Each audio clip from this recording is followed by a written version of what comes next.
I know for me, I was at a job that I wasn't content with. I wanted more in my life. I wanted to do something that brought pride. I wanted to do something that challenged me. And so for me, I read a book called Rich Dad Poor Dad, and it inspired me to get into real estate. I feel like a lot of people read that book and they get inspired into real estate. And I love that because you did, and then you and Uncle Scott, my uncle, went on that conference. Absolutely. And, that's just kind of where it started. Yeah, that's the thing. It's like, if you're passionate about something like I was after I read that book, it literally was infectious. Like everything I talked about, I was like obsessed with real estate. I literally told everybody I knew, hey, I'm in real estate. I want to invest in real estate. I can find deals. Will you invest in me? And literally, Shanoa's Uncle Scott, literally came up to me and was like, I want to invest with you in real estate. I have capital. Let's do it. I'm like, all right, let's get this done. Yeah, you definitely became obsessive with it because literally that's the only thing that you talked about. And I remember my mom and family were like, oh my gosh, David just talks about real estate. You still do, but it was worth it. I mean, it was to the point where some people in our family wouldn't even come to parties because all I would do is talk about real estate. But you have to become obsessive to learn about it, and look where we are now. And look, eventually, those family members, they got into real estate too because I inspired them. Exactly, yeah. But I think that book was probably the main thing that you could point back to, like how we started, and then let's talk about a little bit like how it progressed from there. Absolutely. So once I met with Uncle Scott, we kind of mapped out a plan. I basically told Scott, I'm going to find the houses, I'm going to manage the contractors, you're going to provide the capital, and your background being a contractor, because my uncle was a plumbing contractor, he worked on big jobs in Southern California. With his background, he could help me manage the contractors, and we could get the job from point A to Z to get the job completely done. Yeah, I remember that first flip that you guys did that we bought in Paradise, California. And on Gregory Lane. Gregory Lane, and you and Uncle Scott did the deck yourselves, so. Yeah, you know what, like, it was definitely, it was 100 degrees out.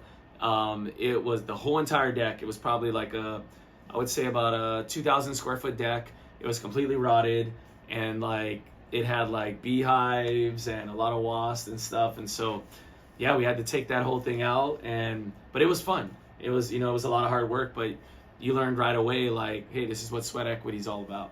Yeah. Do you remember kind of like how the breakdown was, like what we purchased it for? Absolutely. Gregory Lane was our first flip that we ever did in real estate. We bought the property for $119,000. My uncle actually had the money for the down payment. We actually had a hard money loan, and my uncle put basically 30% down, and basically that got us in. We had a monthly mortgage payment that we had to make. Our rehab budget was $40,000. We ended up going over budget by like $10,000. I feel like you always go over budget. We always go over budget no matter what. Like, it's just, but One you of should those always, unknown you factors. should always like have that buffer of 10,000 no matter what. Absolutely. And so, anyways, we ended up spending 50,000. We bought the house for 119. That ended up putting us right at 170. We ended up selling that house for like 240, like right around there. So, our first flip was successful. It was definitely a lot of hard work, and not only did we do the deck, but the other thing that we did, and this was probably one of the toughest things I ever had to do, was we had wallpaper in this bathroom. And let me tell you, it was from like the 1940s and 50s, and this wallpaper, you couldn't just scrape it off. Like, literally, I had to rent a steamer. Okay, literally the steamer would boil, and then when the steamer was boiling, I would be spraying the walls, and literally the wallpaper was like coming off the walls, and I'm over there ripping it off, trying not to burn my hand. But eventually we got it off, and the bathroom, we re-drywalled it, and it looked phenomenal. I mean, I can talk about like the contractor headaches we had. Literally, we'd show up and like he'd have all his tools on all the granite. They'd had all their food and everything that, on their lunch break, they just left the Gatorade and left the juice and soda, and Uncle Scott would show up, what the fuck is this? Yeah. Like, why the hell is there stuff all over my brand new granite?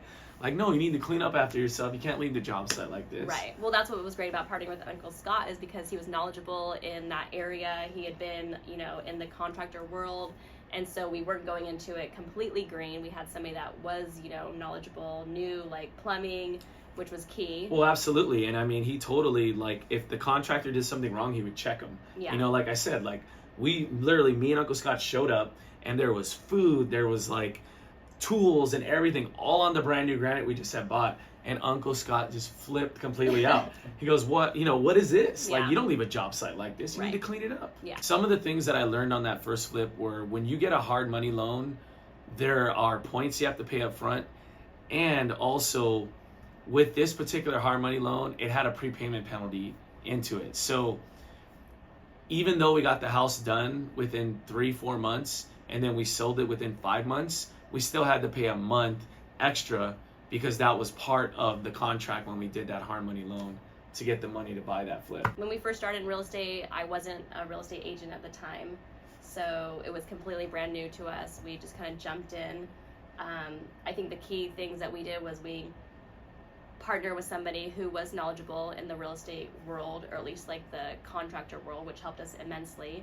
And then we had a great agent who knew location, after repair value, all the things that could potentially be a setback. Yeah, And so absolutely. That's what I was trying to say. You have to have the right house, and that's, how do you determine what the right house is? You need to have someone that's knowledgeable in that area. You need to know about construction, and you need to find somebody or partner, or learn from somebody in that world as well. Yeah, absolutely. And that was one of the things why we bought this house, was because it was actually, we had our uncle helping us. We had a good agent.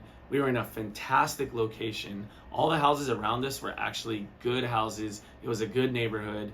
And in real estate, they always say location, location, location. And so that's why this house was a great fit for our first flip. Yeah, the house ended up turning out really, really nice. Like, I loved it. I did minimal design. I feel like I already had like really good bones. The design criteria was some paint inside out, kind of freshen it up. The kitchen was already really nice. We just had to bring some more love and like a little TLC to it. And that's the great thing, is like, I can do the construction. My uncle, like I said, he comes from a construction background, but having someone that knows the colors, having someone that knows the right design for the house, that's where you really win in the real estate game. It's like, it's not only about, okay, let's just flip this house and put lipstick on the pig. No, you want to actually have different colors of lipstick so that pig looks pretty darn fancy. But I didn't always know much about design. I mean, the thing is like, there's the Sherwin-Williams, color wheel that helped me out tremendously. I did research. I used Pinterest. I would just look at other houses that I liked and kind of get ideas and inspiration. So it was a learning curve. That was our first one. We were kind of dipping our toes in, and I think we did great. We made a profit, and it was on to the next, and then it just kept going from there. Absolutely.